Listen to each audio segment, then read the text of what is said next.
Okay, hello everyone. My name is Elena and I'm a biostatistician in IQVIA, and I'm also a member of PSI Communications Committee. And for those who don't know, PSI is a community of people working in the healthcare industry, and they're interested in promoting the use of statistics for the benefit of patients. And today we're lucky enough to have Kate Taylor on the call, who is the chair of this year's PSI Conference. So she's here to tell us some key details about the conference. So Kate, hello, how are you? Hello, I'm good, thank you. How are you? I'm good, thank you. Would you like to introduce yourself and maybe tell us what your role is within PSI? Yeah, of course. So I'm Kate Taylor. I've been in the pharmaceutical industry now for about 8 years. I started as a placement student at GSK slightly longer ago than I would care to mention. And I've been at Amgen now for about 6.5 years, which is where I'm based now. I've been involved with PSI for about 6 years. My first introduction to PSI was with the Introduction to Industry training. And then I've also been part of CALC, which is the Careers and Academic Liaison Committee. And then I joined the Scientific Committee in 2016. And my current role is, as you've already said, I am the conference chair for the 2020 conference, and I was the conference chair last year when we had the PSI conference in London as well. Oh, I didn't know that. Very good. Could you tell us some more information about this year's conference? What would we expect to see? Yeah, of course. So the conference is in early June in Barcelona from the 7th to the 10th of June. Okay. I'm very excited about our first visit to the beautiful city of Barcelona. It's a place I've been several times before, but never at a conference. And we are in fact going tomorrow, which is exciting as well. I always like to have a visit. I'm going to go and check out some options for the conference tomorrow. I think the general format of the conference will be very similar to previous years, the people who've attended beforehand. So the conference will start sort of on the Sunday, where we have 2 pre-conference training courses on the Sunday afternoon, which will be held at the hotel where the conference as a whole is based. And then we'll have full days on Tuesday and Wednesday for the conference, and then sort of most of the day on Wednesday, which allows people to kind of leave that a bit earlier on the Wednesday and get back home.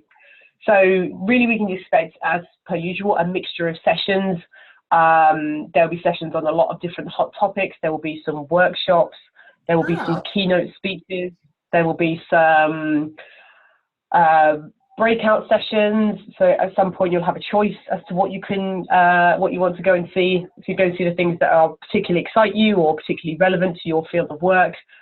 There will be lots of opportunities for socializing as well and networking. We will have a welcome drinks on the Sunday, and then on the Monday there'll be a social event too. And then the PSI gala dinner will, as usual, be on the Tuesday evening.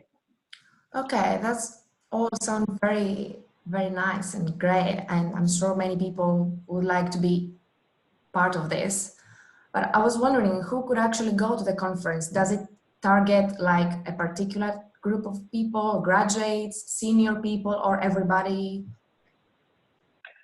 We like to think that the conference gives something to everybody in the pharmaceutical industry. So anybody who is a member of PSI or a similar organization who works with statistics, not necessarily as a statistician. We've had statistical programmers attend, we've had data scientists attend, but anybody who works with healthcare data, I would think, would find the conference useful. We have had sessions that are targeted at people younger in their career, and I think there's something there for everybody, kind of depending. It doesn't matter what stage in your career you're at, really.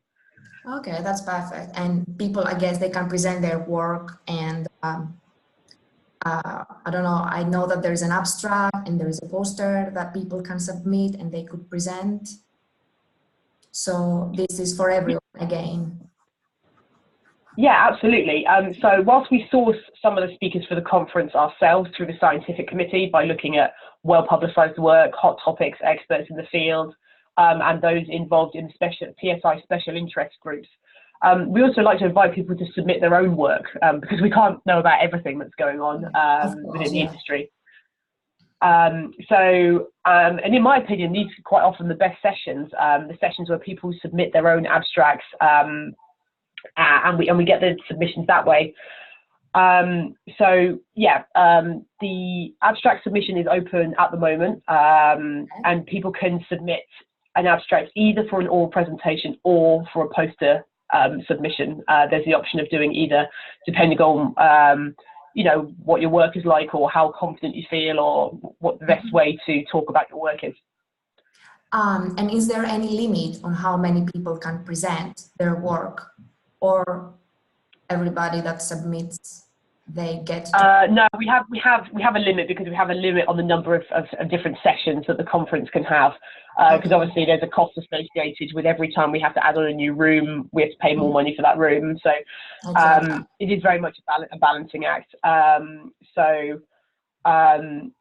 think as a whole we accept about half or just over half of the abstract submissions, but it really depends on the year.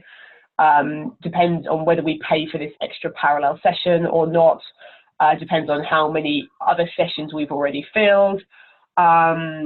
So yeah, the success rate varies a little bit, but I would absolutely encourage people to submit their abstracts anyway, and then just feel even more excited if you are picked for, to speak at the conference.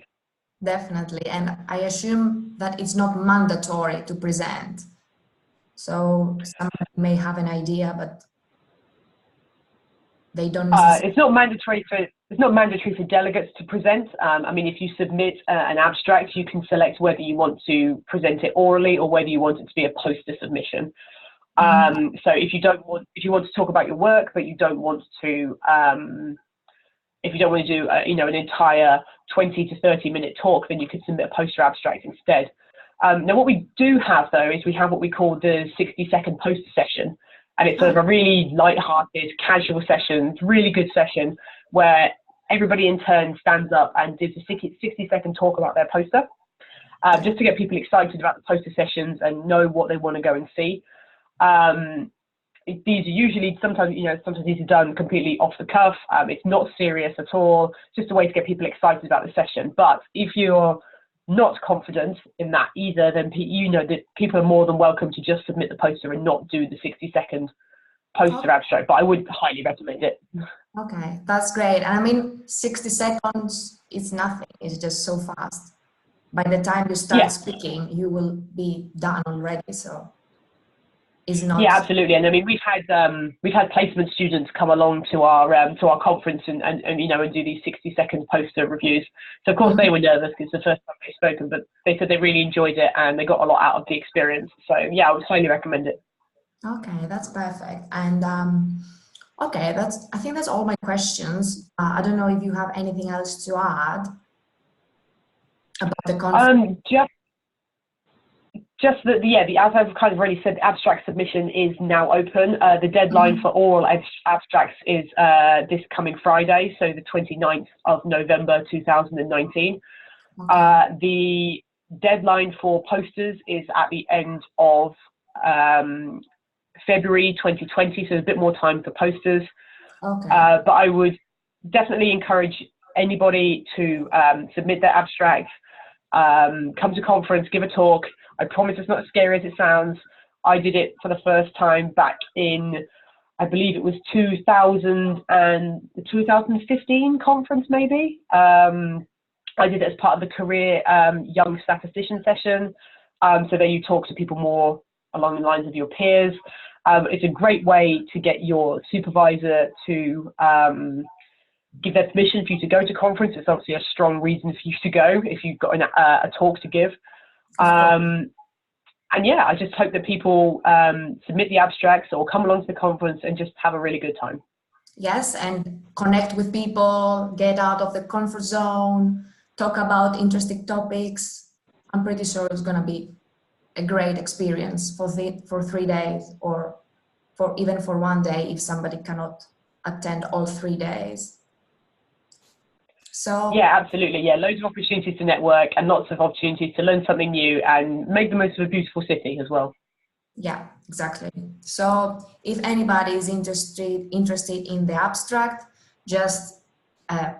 you just start writing something, because the deadline is very Yeah. soon. So you best get going.